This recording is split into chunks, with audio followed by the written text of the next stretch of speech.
आज की कहानी है एक लड़के के बारे में जिसका नाम है अमन। अमन अपने बिजनेस मीटिंग के लिए एक शहर गया। उसे वहाँ 2 से 3 दिन का काम था। वो वहाँ जाके वो शाम के करीब में शाम 5 बजे उस शहर में पहुँचता है। वो जब उस शहर में पहुँचा तब उसे वहाँ पर एक होटल की तलाश थी जहाँ वो ठहर सके 2 दिन। किस्मत से रात के 8-9 बजे करीब में उसे शहर के हल्का बाहरी हिस्से में, हल्के बाहरी मतलब हल्के सुनसान हिस्से में एक होटल मिल भी जाता है। जिस होटल में जिस होटल में उसे रुकना था वो होटल पूरी तरह से भर गया था, इसलिए वो उस होटल में ना रुक के किसी अनजान होटल में रुकता है जिसके बारे में उसे कुछ खास ठीक से पता नहीं था। वो रिसेप्शन पे जाता है और किस्मत से उसे वहाँ एक रूम मिल भी जाता है। Room number 313। ये रूम नंबर बताने के बाद जो रिसेप्शनिस्ट था उसके चेहरे पर एक अजीब सी खामोशी, एक अजीब सी चुप्पी ये दर्शा रही थी कि उस रूम में कोई ना कोई तो ऐसा खतरा है जो अमन के लिए काफ़ी ज़्यादा खतरनाक हो सकता है। मगर चूंकि सुबह से अमन ट्रैवल्स कर रहा था, अपने शहर से एक नए शहर में आ रहा था, इसलिए उसने इन सब बातों पे ध्यान नहीं दिया और वो काफ़ी ज़्यादा थका हुआ था और नींद में था। इसलिए वो उस दिन रात में होटल में गया, चाबी उन्होंने ली, रूम में गए, रूम अनलॉक किया और वहाँ रूम के अंदर जाके वो अपना बेड वेड सही किए, एसी ऑन किया और वो सो गए। जैसे नॉर्मल सभी लोग सोते हैं वैसे ही। कुछ देर सोने के बाद उनकी एकदम से आँख खुली और उन्होंने सामने एक मंज़र देखा कि उनके बेड के सामने एक काफ़ी बड़ा मिरर लगा हुआ है और मिरर के राइट साइड में एक बूढ़ी औरत रो रही है और उसी के जस्ट सामने, उस बूढ़ी औरत के सामने एक लड़की उस मिरर की तरफ आगे बढ़ रही है और वो बूढ़ी औरत रोते रोते बहुत तेज़ी में चिल्ला चिल्ला कर ये कह रही है कि बेटा उधर मत जाओ, बेटा उधर मत जाओ। शॉकिंग की बात ये थी कि ये जो बूढ़ी औरत थी ये बहुत तेज़ी में इस बात को चिल्ला के कह रही थी, तो सिर्फ इन अमन को ये बात सुनाई दे पा रही थी, किसी और को ये वाली आवाज़, वो बूढ़ी औरत की आवाज़ सुनाई नहीं दे रही थी। ये बोलते बोलते वो औरत एकदम से अमन की तरफ देखती है। इतना होते ही अमन की नींद खुल जाती है। वो टाइम देखता है आंखें खुलने के बाद, तो उसको दिखाई देता है कि अभी रात के 3 बज रहे हैं। वो कुछ कुछ करके पानी वानी पी के अपने मन को शांत करके उसको लगता है कि हाँ ये एक बुरा सपना है, ये सब करके वो सोने के लिए जाता है और उसे लकीली फिर नींद भी आ जाती है। अगले दिन वो उठता है, अपना जो भी काम उसका होता है वो सारा ख़त्म करता है। उसका काम किस्मत से एक ही दिन में सारा हो गया, मतलब जो काम उसके 2 दिन एक्सटेंड होने वाले थे वो एक दिन में पूरा हो गया। तो अब उसको आज की रात बस उस होटल में काटनी थी और कल होके वो अपने शहर जा सकता था, अपने फैमिली के पास, अपने परिवार के पास वो जा सकता था।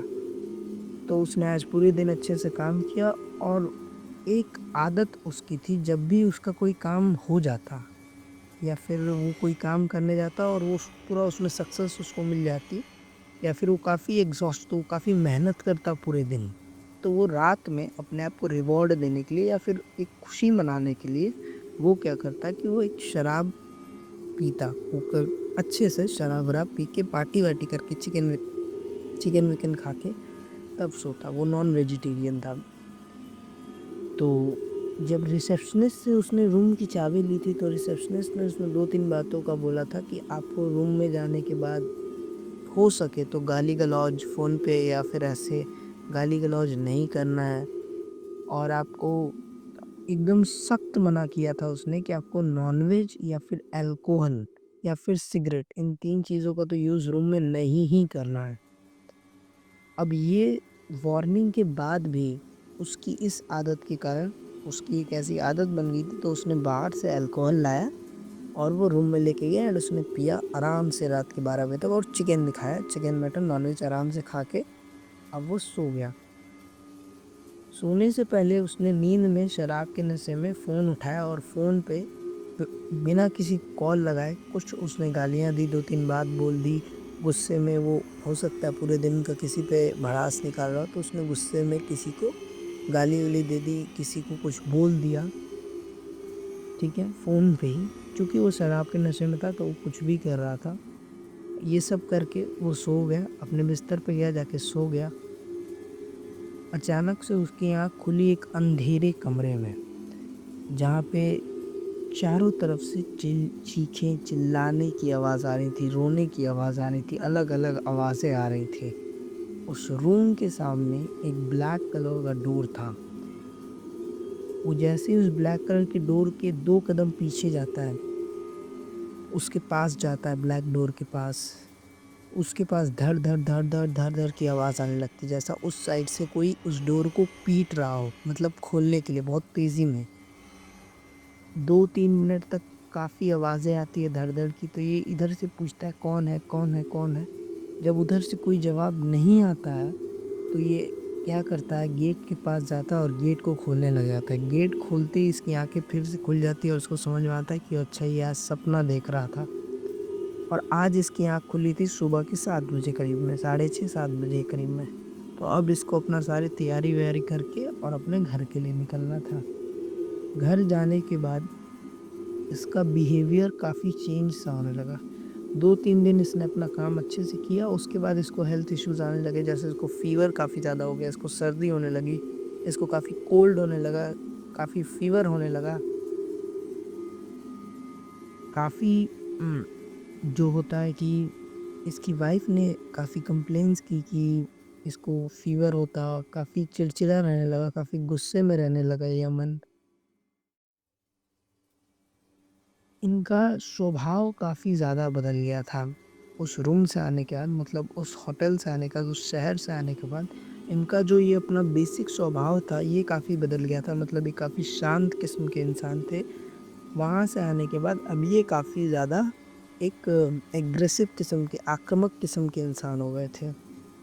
और एक और बात जो इनकी वाइफ़ ने बताई कि जब भी, मतलब वो मेडिसिन्स तो लाती थी, मेडिसिन्स जो डॉक्टर ने प्रिस्क्राइब किए वो मेडिसिन्स तो सारी लाती थी, बट कभी-कभार जैसे मंदिर का कोई प्रसाद हो गया या फिर कहीं गई मंदिर से तो वहाँ से प्रसाद ले आई, तो ये सारे प्रसाद ये कभी नहीं खाते थे। मतलब कभी कोई बहाना कर दिया या फिर कभी मतलब गुस्से में हटा दिया, बोल दिया मुझे भूख नहीं है अभी, ऐसे करके प्रसाद ये नहीं खाते थे। तो 2-3 दिन बाद उसकी जो माँ है और जो उसकी वाइफ़ है, वो बाहर गए घूमने। मतलब कुछ सामान-वामान लेने, घर का सारा सामान लेने बाहर गए। जब वो वहाँ से वापस आए तो उन्होंने ये देखा कि घर का जो नलका है बाथरूम का, घर के बाथरूम का जो नलका है वो खुला हुआ है और उसमें मुँह लगा के जो ये अमन है वो पानी पी रहा है। ये देख के उन लोग की एकदम हालत ख़राब हो गई। उन लोगों ने आवाज़ लगाया तो उनके घर के और भी परिवार के मेंबर, जो कुछ मेंबर उनके ऊपर वाले फ्लोर पे और कुछ मेंबर उनके नीचे वाले फ्लोर पे, वो बीच में फ्लोर पे रहते थे और कुछ नीचे और कुछ ऊपर। उनके 2 भाई थे और उन दोनों के बेटे। ये चारों आए और चारों ने मिलकर इरफान को वहाँ से हटाने की कोशिश की। लेकिन जो इंसान फ़ीवर में, इतने भारी फ़ीवर में था और 2-3 दिन से हिल नहीं पा रहा था, मतलब उसको कोई एक इंसान लगता था खुद से बेड से उठने के लिए और पानी-वानी पिलाने के लिए। वो इंसान इस वक़्त इन चारों के काबू में नहीं आ रहा था। ऐसा लग रहा था कि ये लोग मिलके कुछ 6-7 इंसान को पकड़ना चाह रहे हैं और वो इनके काबू में नहीं आ रहा है। ये जो है, ये इतनी तेज़, मतलब हाथ-वाथ हिला रहा था, चला रहा था, इसका कोई हद नहीं है। ये इन चारों के काबू में नहीं आ रहा था और जबकि ये चारों हट्टे-कट्टे थे। एकदम मोटे-तगड़े, एकदम बढ़िया से थे, खाते-पीते घर के। कुछ-कुछ करके इनको पकड़ा गया, चारों ने मिलके काफ़ी रस्सी-वस्सी, एक ने रस्सी लाई और इनको वहीं बाथरूम के गेट के जो बाहर होता है, एक कुंडी टाइप का, उसी में बाँधा है इनको। उसी से रस्सियाँ से गाँठ बाँध करके उनसे उससे पूरा बाँधा है इनको। एक बाबा जो इनके रिलेटिव में थे, इनके नोन में एक बाबा थे, उनको बुलाया गया। उन्होंने आया और जिससे 10 मिनट बात करके उन्होंने ये बता दिया कि ये एक जिन है, इरफित। तो ये जिन जब भी किसी पर आता है तो उस व्यक्ति को लेकर के ही जाता है अपने साथ, ये बाबा ने बता दिया। तो बाबा ने कहा कि एक और बाबा हैं, वही बचा सकते हैं आपके लड़के को, और वो उस शहर से थोड़ा सा दूर रहते थे। तो बाबा से फ़ोन पर बात करी गई, तो उन्होंने बताया कि वो अगले दिन सुबह 7 बजे तक आ पाएंगे। तो एक दिन कैसे कैसे कैसे कैसे करके उसको रोका गया। वो काफ़ी ज़्यादा बीच में हाथ पैर मारा, बहुत सारे लोगों को बुलाया गया, कम से कम 5-10 लोगों को, 4 ये लोग और 6-4 लोगों को और बुलाया गया। 5-10 लोग मिल के उसको पकड़ के रखे रात भर। अगले दिन सुबह 7 बजे आए बाबा जी। उन्होंने कहा कि उन्होंने घर वालों को कुछ सामग्री लिख के दी कि आपको ये सारे सामान लाने हैं, और तब उन्होंने कहा कि हाँ, अब 12-1 बजे उन्होंने ये बात कही कि अब से 6 घंटे बाद, ठीक 6 घंटे बाद वो ये पूजा स्टार्ट करेंगे। हालांकि पूजा स्टार्ट करने में उन लोगों को लेट हो गया, मतलब सामान लाने में और चीज़ों को अरेंज करने में उनको रात के 8 या 9 बज गए। रात के 8-9 बजे से उनकी जो पूजा थी, उनका जो हवन था, वो 21 घंटे तक चला। 21 घंटे चलने के बाद, कंटिन्यूअस 21 घंटे तक चलने के बाद बाबा जी ने कहा कि अब आपका जो लड़का है वो खतरे से बाहर है, आपका लड़का अब ठीक हो गया है। ये बोलने से पहले उन्होंने एक लोटे में एक राख, एक सिंदूर, और उस लोटे के ऊपर एक धागा, और धागे के ऊपर एक पत्ता रख दिया। और ये सब एक लोटा, ये जो भी उन्होंने बनाया था, इसको लेके गए वो पूरे परिवार, 2-3 लोगों के साथ, वो चारों के साथ, और उन चारों को अपने साथ लिए। ये चारों अपने गाड़ी में बैठे, और गाड़ी में से बैठ के ये लोग जंगल में गए। जंगल के एक इलाका होता है बाहरी इलाका, जहाँ पे बहुत सारे लोग जाते हैं, कुछ लोग खेलने जाते हैं, कुछ लोग टहलने जाते हैं। एक होता है जंगल का अंदरी वाला इलाका, जहाँ पे कोई नहीं जा सकता, कोई जा ही नहीं सकता। उस जंगल के अंदर वाले इलाके में एकदम सुनसान जगह, एक पेड़ के नीचे, वहाँ पे उन्होंने थोड़ा सा गड्ढा किया अंदर तक, हल्का अंदर तक गड्ढा किया, और वहाँ पे उसको गाड़ दिया। वो लोग घर चले आए। अब उनका जो लड़का था वो भी काफ़ी ठीक हो गया था, वो भी एकदम नॉर्मल हो गया था, उसका एकदम स्वभाव अपने जैसा आ गया था। ठीक 6 घंटे बाद, मतलब सुबह के 6 बजे या 7 बजे करीब में, बाबा का फ़ोन रिंग होता है, और बाबा के इधर से बोलते हैं कि बाबा अब जो अमन है वो इस दुनिया में नहीं रहा। तो बाबा काफ़ी शॉक हो जाते हैं इस बात को सुन के। बाबा ही नहीं, पूरे परिवार के लोग शॉक थे कि अगर बाबा ने इस चीज़ को बोल दिया है कि अब ये लड़का नहीं, मतलब बच गया है, तो अब ये कैसे मतलब हुआ। तो सारा पहले वो लोग आते हैं, बाबा को लेने आते हैं, बाबा उनके घर जाते हैं, और घर जाके सीधा बोलते हैं कि मुझे उस जगह पे ले चलो जहाँ पे हम लोगों ने वो गाड़ा था। तो ये लोग सब मिलके उस जगह पे जाते हैं, और वहाँ जाके जो देखते हैं कि वो जो गड्ढा था वो खुदा हुआ था, और वहाँ पे वो जो सामान उन लोगों ने रखा हुआ था वो गायब था, और उस गड्ढे के जस्ट बगल में एक कुत्ते की लाश पड़ी हुई थी। और वो जो भी सामान उन लोगों ने रखा था उस गड्ढे के अंदर, वहाँ पे एक नहीं था, एक दाना भी नहीं था वहाँ पर।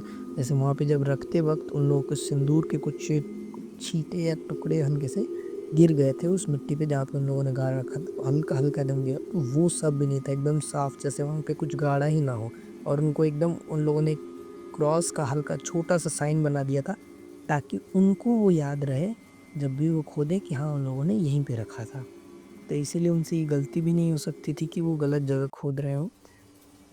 तो बाबा ने बताया कि ये जो कुत्ता है इसी ने इस गड्ढे को खोदा, और उसके बाद इसकी भी मृत्यु हो गई, इसका भी शव यहीं है। और गड्ढा खोदने के बाद वो जो जिन्न था वो आज़ाद हो गया, और एक बार जब जिन्न आज़ाद हो गया तो उसने जो कहा था कि वो इस लड़के को लेके जाएगा, उसने अपना काम कर दिया। तो यही थी दोस्तों आज की कहानी। आज की कहानी से हम यही सीख ले सकते हैं कि कहीं भी किसी अनजान जगह पे जाके ऐसा काम ना करें जिससे आपका, हाँ, तो आखिरी में जाके आप सभी से यही विनती रहेगी कि किसी भी अनजान जगह में जाके कुछ ऐसे गलतियाँ या कुछ ऐसे काम ना कर दें जिससे कि आपको एक काफ़ी उसकी भारी कीमत चुकानी पड़ जाएगी। और कम से कम कुछ ऐसा तो ना ही करें जैसे कि वहाँ पे जो रूल्स बताया जा रहा है आपको, वहाँ के जो नियम्स आपको जो बताए जा रहे हैं, कम से कम उसका तो पालन करें। जैसे वहाँ पे इरफ़ान को बताया गया था कि आपको नॉन-वेज नहीं खाना है, आपको दारू का सेवन यहाँ नहीं करना, आपको चिकन नहीं खाना है। उन सारे रूल्स को अगर आप तोड़ेंगे तो वो आप ही की सेफ्टी के लिए बताए जाते हैं। इसीलिए कृपया करके उन रूल्स का पालन करें और कभी भी किसी ऐसी जगह पे ना जाएँ जहाँ पे आपको पहले ही ठीक ना लगे, जहाँ पे आपको वैसी नेगेटिव एनर्जीज़, नेगेटिव वाइब्स आएँ। ठीक है दोस्तों, आज की कहानी यहीं ख़त्म करते हैं।